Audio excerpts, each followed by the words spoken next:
2021-2027 plan estrategikoa aurkeztu du Euroeskualdeak lankidetza sustatzeko asmoz. Akitania Berria, Nafarroa eta Euskal Autonomia Erkidegoa eskualdearen 2021-2027 plan estrategikoak eskualdeko hiritartasuna sustatzea izango du ardatz nagusien artean, hartu eman kultural, ekonomiko eta sozialen pean batuta agertuko den mugaz gaindiko gizarte bat sustatzeko. Finean, 3 lurraldeen lankidetzarako konpromisoa sendotzea du helburu planak, Europako batasunak trantsizio ekologikorako, digitalerako eta sozialerako ezarritako helburuak betetzeko asmoz. Arratsaldeon guztioi eredu izateko nahia azaldu du Eusko Jaurlaritzako lehendakari Iñigo Urkulluk Euroeskualdeko txandakako presidentetza duenak hain zuzen ere. Esan duenez, Euroeskualdea proiektu sendo bat da, 9 milioi pertsonari eragiten diena. Euroeskualdea tresna eraginkorra da lurraldea osatzen dugun erakunde, bazkide eta eragileen arteko lankidetza egituratzeko. Euroeskualdea aniztasunaren aldeko lankidetzaren adibidea da. Mugaz gaindiko gure errealitatearen aktore ugari bizi gara. Aniztasuna eta lankidetza dira plan estrategiko berriaren 2 oinarri garrantzitsu. Pandemiak eta mugaren itxierak mugaz gaindiko herritarrentzako oztopoak areagotu dituzte. Gaur egun, apurka-apurka, mugaz gaindiko harremanak berreskuratzen ari gara. Gure erabakia elkarrekin lan egiten jarraitzea da, auzolanean. Honen bidez, Europaren integrazioarekin eta Arku Atlantikoaren bultzadarekin dugun konpromisoa berresten dugu. Bestaldetik Ana Otadui, Bizkaiko Batzar Nagusiko presidentea izan du gaurkoan gonbidatu nagusi gisa eguerdiko magazinean. 6 urte daramatza Otaduik karguan eta halako karguetan emakumeen presentzia zein egoera nolakoa den azaldu digu. Oin esango nizuke gizonezkoak, emakumezkoak baino gehiago direla, baina datu kuantitatiboaz aparte niri gustatzen jata bai, datu kualitatiboetan begirada jartzea, ezta? Eta ni pentsatzen dut aurrera pausoak ematen ari gazela, bai kualitatiboetan eta baita kuantitatiboetan. Zenbakitara itzuliaz, gure parlamentua sortu zanean oindala 42 urte edo, okerrez banau emakumezkoak 5 edo ziran. Begira, urte hauetan asko hobetu da egoeria, eta ondinoko badakagu zer hobetzerik, baina gero kualitatiboi begiratu egiten badiegu, nik pentsatzen dut pizkanaka bagoia zela emakumeok beste leku batzu bai betete. Badak gizarte gaiez konstituzionalak legez kanpotzat jo du bigarren alarma egoera. Ere pandemiari aurre egiteko Espainiako gobernuak bigarren alarma egoera ezarri zuen iazko urrian. Espainiako auzitegi konstituzionalak baina ebatzi du legez kanpokoa izan zela erabaki hura. Hain justu Espainiako gobernuak alarma egoera 6 hilabetez luzatzeko hartutako erabakia eta hura kudeatzeko autonomia erkidegoetan utzitako eskumena jo ditu legez kontrakotzat.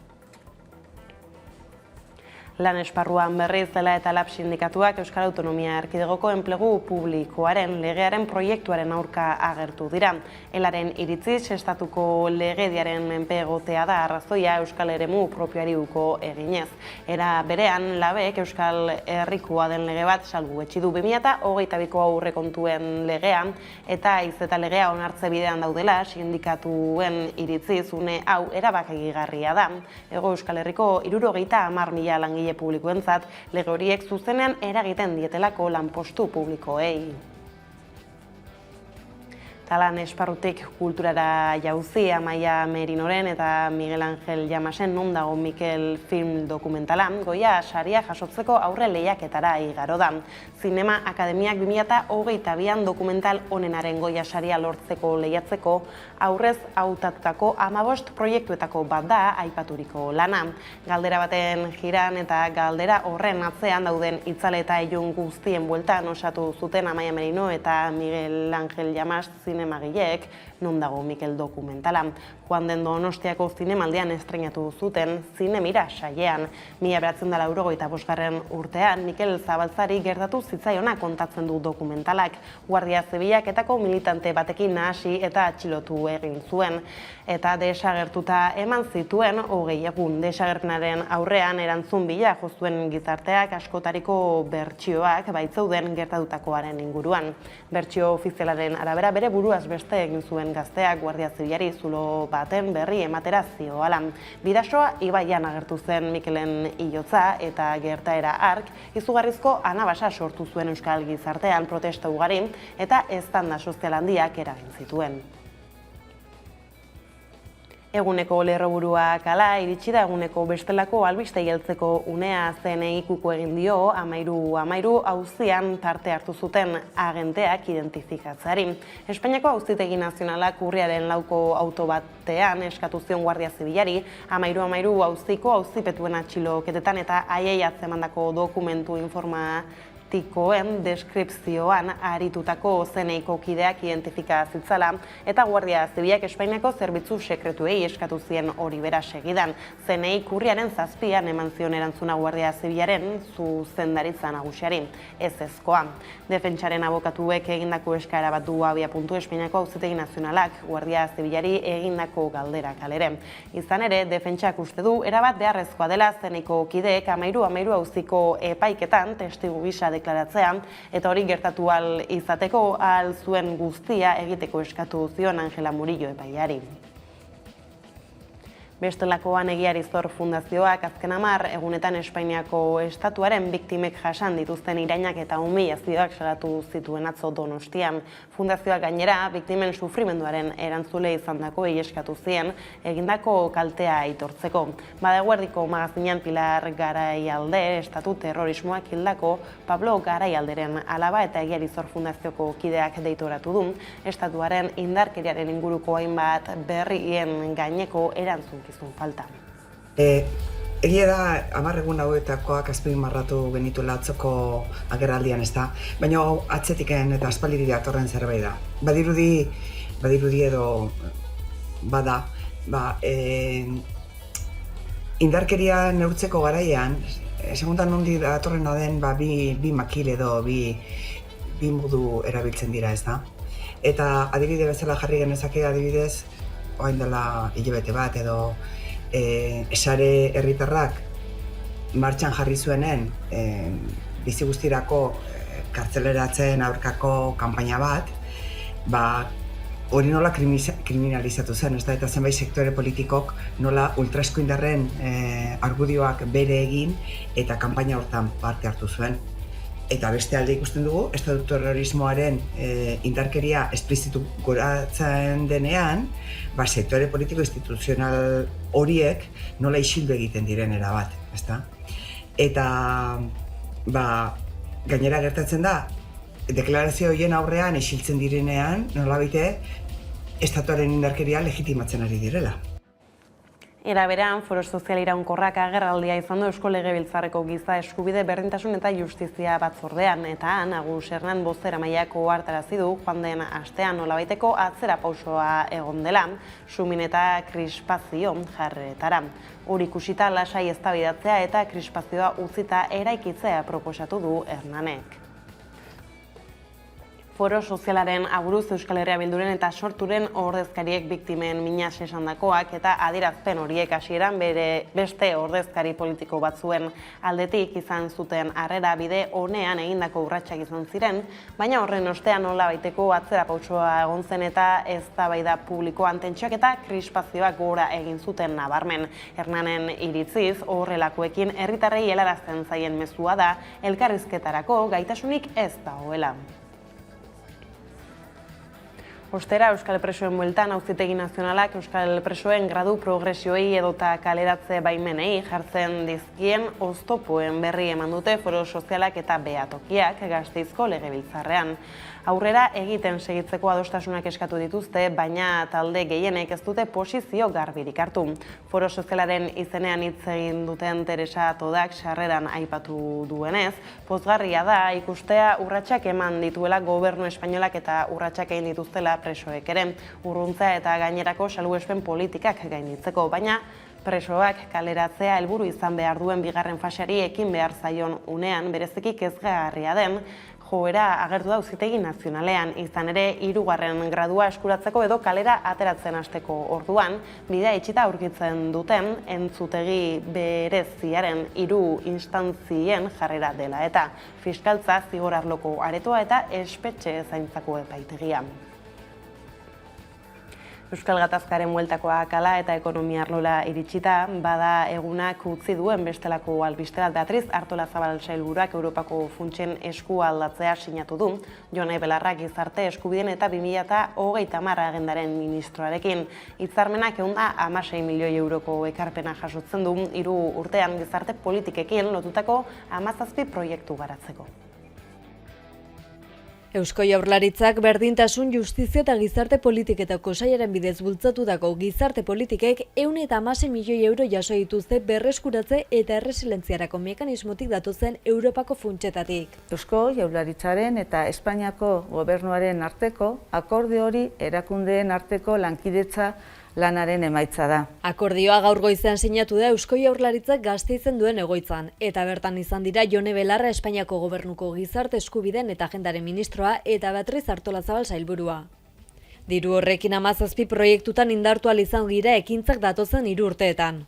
Eraldaketa digitalari, eraldaketa soziosanitarioari eta demografikoari lotutako 17 proiektu dira. Hitzarmena sinatu ondoren gaineratu du 17 proiektu horiek ikerketa, garapen eta berrikuntza estrategiaren barruan daudela. Estrategia horretan prospekzioa, ikerketa, prestakuntza, ikaskuntza eta berrikuntza sartzen dira, sektore publikoa, pribatua, soziala eta unibertsitatekoa barne. Sailburua pozik agertu da Aldundien, Eudelen eta sailaren arteko lankidetzarekin. Berreskuratze eta erresilientzia mekanismorako proiektuen euskal proposamena Eusko Jaurlaritzak egin zuen, 3 foru aldundiekin eta Eudelekin koordinatuta. Ildo horretan aitortu du injekzio ekonomikoak aurrerapen handia ekarriko duela gizarte eta osasun zeinketen arloko trantsizio politikan, zaintzarako tokiko ekosistemak bultzatuz. Horrez gain, Nafarroako Volkswagen plantak etenaldia du berriz ere bihar erdieroalen faltagatik. Hornidura afera hori dela eta iraian eta urrian hainbat etenaldi ere egin ziren enpresan. Hala Oskar Barinaga Volkswageneko langileak eta LAB sindikatuko delegatuak jakinarazi du hurrengo asteko ekoizpena normala izango dela. 4 egunez egingo baitute beharginek beharra, astelenean jaieguna delako. Konexioa egin dugu magazinean berarekin entzun dezagun. Bueno, bai, zuk esan duzun bezala, egoera nahiko arraroa, samarra da, naiz eta ohituta egon, urte berezia izaten ari da. Adibidez, enpresak astero biltzen gaitu, hurrengo asterako ekoizpena emateko. Gaur adibidez, jada bildu gaitu hurrengo asterakoa emateko. Ja esan digu, hurrengo astean, 4 egunak lan egingo ditugu. Astelena jaia denez, orduan, guretzat berri ona da. Bestaldetik asteburu honetan ekingo zaio klima larrialdiari aurre egiteko COP26 goi bilerari. 25.000 pertsona inguru aurre ikusten dira eta Eusko Jaurlaritza ere bertan izango da Nazio Batuek bultzatutako ingurumen klimatikoaren aldeko aliantza osatzen duten mundu osoko 22 esku aldetako bat izanik. Datorren igandean hasiko da Glasgown klima larrialdiari aurre egiteko COP26 izenaz ezagutzen den Nazio Batuen urteko goi bilera. Honako honetan 25.000 pertsona inguru espero dira, politikariak, zientzialariak, gizarte zibilak, kazetariak eta industria ordezkariak besteak beste. Alok Sharma COP26ko presidentak azaldu du helburu nagusitza dutela igoera termikoa 1,5 gradutera mugatzea, eta horretarako datu zientifikoek adierazitakoaren arabera atmosferatik ateratzen dena baino karbono gutxiago ekoitzi beharko dela. Hain justu 2050 urtean 0 emisio neto lortzeko helburua dute. Bestalde klima aldaketak gehien eragiten dien komunitateak eta habit naturalak babesteko egokitza da asmoa. Testuinguru honetan Arantxa Tapiak Euskadiko Net Zero Superindustria klusterra aurkeztu du. Ekonomiaren garapen, jasangarritasun eta ingurumen sailburuak adierazi duenez, hori izango da lehen urratsa Euskal Industriak munduko ekonomia foroarekin 2050 urterako zero emisio garbi izateko duen konpromisoa betetzeko. Azaroak 3 aurkeztuko da ekimena eta 4ean Euskadik sinatuko du eta izango da mundu mailan World Economic Forumek martxan jarri duen ekimen global baten parte. Ekimen honekin Arabako, Bizkaiko eta Gipuzkoako industriaren deskarbonizazioaren aitzindari bihurtu nahi du Jaurlaritzak. Esan genezake Euskadin isurtzen den guztiaren 46% gutxi gorabehera industriatik datorrela. Eta hori deusestea, hori jaistea izugarrizko erronka dugula eta horretarako pres gaude momentu honetan. Klima larrialdiari aurre egiteko bide horretan bestalde, Jaurlaritzak argi berdea eman dio 2021-2024 aldirako energia trantsizioaren eta klima aldaketaren planari, eta 3 helburutan oinarritu dute. Berotegi efektuko gasen isurketa 30% murriztea du helburuetako bat. Bestalde batetikan energia berriztagarrien kuota azken energia kontsumoaren 20% izatea lortu nahi da. Eta Euskal Lurraldeak klima aldaketaren aurrean duen erresilientzia garatzea, ziurtatzea eta gaur egungoa baino handiagoa izatea. Plana Euskal Autonomia Erkidegoko energia trantsizioari eta klima aldaketari buruzko lehen legeari buruzko aurrekaria da. Lege hori tramitatze prozesuan dago gaur egun eta horren bidez Eusko Jaurlaritzak Europak ezarritako helburuak bete eta arau horietara egokitzen den lehenengo eskualdeen artean kokatu nahi du. Eta ingurumenarekin lotuta azken egunotako albiste izan da, Bergaran martxan jarri nahi duten pirolisi bidezko proiektua. Baudane Arbeo lankidea bertan izan da proiektu honen inguruan herritarrei galdezka. Batez ere, kezka nagusitu da auzotarren artean. Jaurlaritzaren eskutik Bergaran pirolisi bidezko proiektu bat jarri asmo dute. Hain zuzen eremu honetan eraiki nahi dute Basalgo auzoan hasiera batean gaur egun zabortegian edo errausketan amaitzen duten paperaren industriako azpiproduktuak kudeatzeko irtenbideak bultzatzea da proiektuaren helburua. Herritar askoren ustez ordea hondakinen balioztatze edo errauste bidezko deuseztatze jarduera bat da eta kezka agertu dute proiektuaren aurrean. Bergarara hurbildu gara herritarren ahotsa jasotzera. Udaletxetik bialuzke zirkular, zela proiektua diputazioekua dela eta aurrea dira eta hori. Infinera horra jongo dela eta hori, estatu mailakoa, lehenengoa izango dela, estatu mailako danak, papel danak hemen errotzeko. Usainak eta atzen mahu, horretako izango litzake, aizia nundi joten da bena, ara joten mahu, dana aizia doia, aizkia eta keiak eta dik beste danak bera. Gora joten mahu, beste, ara, hauzoa da, Basalgo, dana kutsatuko litzake ez, ni pentsa biten dut. Zein ez da okizkatuta ez. Zuk zeure etxian jartzen batzu bezine bat ez da egipa. Handa agroturismo bat, da arepe hango seme batek esan dauzela kezkauta dauzela ez. Gentia kezkauta da, homen euride, zezango izute, hauzo hontagan hori basarria bertan daude eta aztein. Eguneroko bizitzaiteko, nahiz da norbera ez egon hemen. Osea, azke ez da, infinea txo bat, amengo papelak erratzeko ez, a nivel nazional. Osea, bakarrik, danak erreko dira hemen niri esan dibatenez. Hombre, hemen azpiko basarri hau, ez da hongo 500 metro ez dira hongo. Gero hortikan azpikuak eta gero hor gora da ona, goian da azpiraldea, eta gero honea, segun zelako aizia jotzen duen, honea etorreko da, bai. Oain, osea, hemen, oso dana oso irikia da. Ez dakat zehatzuta esatei, baina hain momentu hemen bertan daudenak, azpitik dago dira. Zaldibarreko zabortegira iristen ziren loi eta hondakinen artean dozenaka 1000 tona paper industriatik iristen ziren. Paper fabrikak orain hondakin horientzako irtenbide bila dabiltzala horiek bultzatutan Bergaran abiatu nahi dute proiektu bat. Eta Basalgo auzotarrek Zaldibargo itxura izango ote duen beldur direla adierazi digute. Hori da beste bat. Bildur hori betik egon da. Hain zuzen jendaurrean jarri duten informazioaren arabera, enpresaren asmoa da urtean 155.000 tona paper hondakin kudeatzea, eta paper errefusak eta destintatze prozesuko eta araztegietako loiak hartuko lituzkete.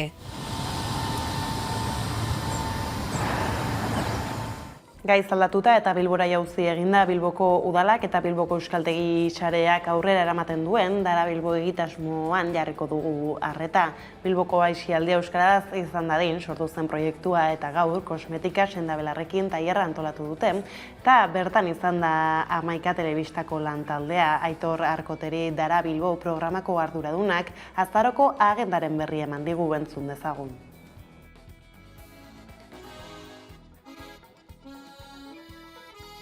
Euskara sustatzea helburu Bilboko udalak eta Bilboko euskaltegi sareak aurrera eramaten dute Darabilbo egitasmoa, Bilboko aisialdia euskaraz. 2013an martxan jarri zuten agenda eta 11 ekintza zein tailer antolatu dituztela azaldu du Aitor Arkoteri Darabilbo programako arduradunak. Eta urte hauetan egin ditugu milaka gauza. Hilabetero euskarazko aisialdiak bere lekua du Bilbon, batik bat museo bizita gidatuak, dastaketak, gozogintza, dantza, irrintzi eta nutrizio tailerrak. Hala, Darabilboko arduradunak nabarmendu du agenda guztia euskaraz eta doan dela. Euskaraz eta doan, hori behita azpimarratzen duguna, bai, importantea dela. Jendeak izena ematen du, eta hor, alde batetik, aukerak ematen ditugu euskaraz eta elkarra eraginean aritzeko talde txikietan, eta bestetik ere, hortan dabilen jendea, bebai bultzatzen dugu euskaraz produktu batzuk ateratzera, ez? Lehenengo eta behin, Darabilborako, baina hortik kanpo ere aritzeko. Berbalagun taldeko lagunek eta euskaltegitako ikasleek parte hartzen dute tailerretan, baina arduradunak azaleratu duenez edonork eman dezake izena. Baina tailerrek elkar eragina dute ardatz eta horregatik euskaraz komunikatzeko gaitasuna izan behar dute parte hartzaileek. Printzipioz, bilbotarra bazara, eta printzipioz, euskaraz komunikatzeko gaitasuna duen jendearentzat izaten da, ez? Gero malgutasuna izaten dugu batzuetan, eragin direnez, behar da maila minimo bat. Ubu maila minimo hori komunikatzeko gaitasuna B bat izaten dugu dala. Gainera, tailerrak Bilboko auzo gehienetan egiten dira. Eta saiatzen gara, eta nik uste dut lortzen ari garela, Bilboko auzo guztietan egitea. Halaber, bilbotarrek tailerrak emateko zein proposatzeko aukera ere badute. Buruatzen baiatzu, zer egin daitekela zure auzoan. Badukazu jende bat, guk antolatzen dugu. Eta guk, ikusiko ditugu ze baldintza duen, baina oso zaila litzateke ez egitea. Azaroan agenda zabala izango du Darabilbok bizitza soziala eta elikadura osasuntsua eta kosmetika sendabelarrekin tailerrak besteak beste, baina museo bizita gidatuak ere antolatuko dira. Gero, baditugu bi bizita gidatua bi egun desberdinetan, Idoia Monton margolariak aurkeztu berri du Rekalde Aretoan. Gero, Bilboko Arte Ederren Museoan orain obretan hasiko dira, baina esan digute, egingo digutela erakusketa berezi bat, hor beraiek duten bilduma ikusteko. Gainera, hilaren amaieran ardo bereziak ezagutzeko aukera egongo da. Arabar Errioxako altxor eskutuak izeneko bat, biran egingo dugu, eta izango da hor ardau bereziak deskubritzeko aukera izango da. Eta dana, euskaraz eta doan. Osterantzean maitasuna abia puntu gisa hartuz, eredu tradizionalaz gogo eta egiten du amua antzeslanak. Maite Larburuk anaren rola betetzen du, eta berarekin izan gara obraz solasean aurki kolpez-kolpe saioan egindako elkarrizketan, osorik ikusi ahalko duzue 11.eus atarian.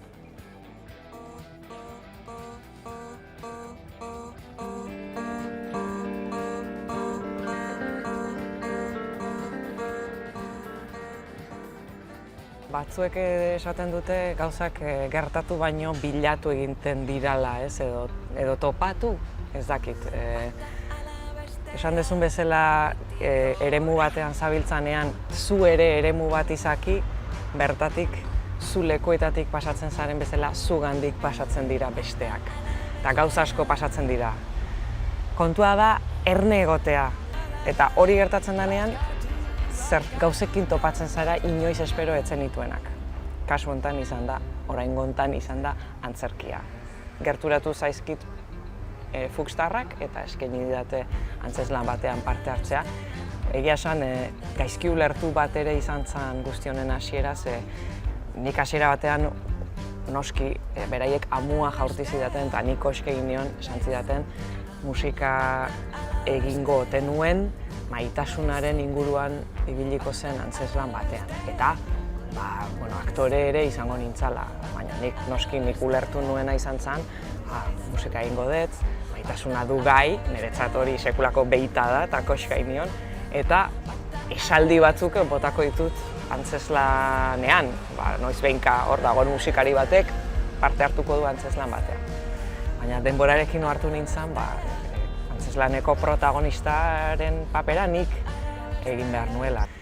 Maitasuna politikoa da, nahiko xokean uzten zaitun esaldia da, ematen du batak bestearekin ez daukala zerikusirik, baina badu, ze maitatzen ere ikasi egiten dugu, eta maitasuna gizarte batek ere eratu du edo mugatu dula esan genezake, ez? Crack kokatzen dut, nire aurreko beste diskoekiko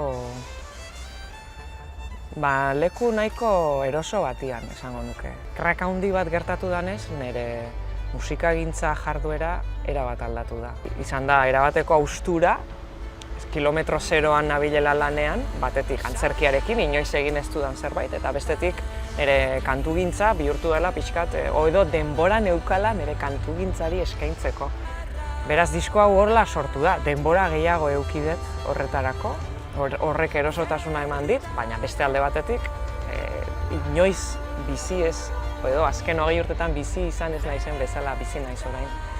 Nago hemen lekutua eta inguruko herrietan lanean, eta beste zerbait izan da, desberdina. Albistegiaren bukaerara iritsita ohiko moduan, proposamen musikal batekin utziko zaituztegu dupla taldearen Eromeria kantuarekin hain zuzen ere. Tapia eta Leturiarekin batera ondu dute gainera, jarraian ikusiko duzuen bideoklipa. Gustatuko zaizuelakoan besterik ez, gure aldetik hauek izan dira eguerdiak gurean gaur utzi dituenak. Guztiak eta gehiago nahi duzuen aldiro, 11.eusatarian ondizan eta bihar arte.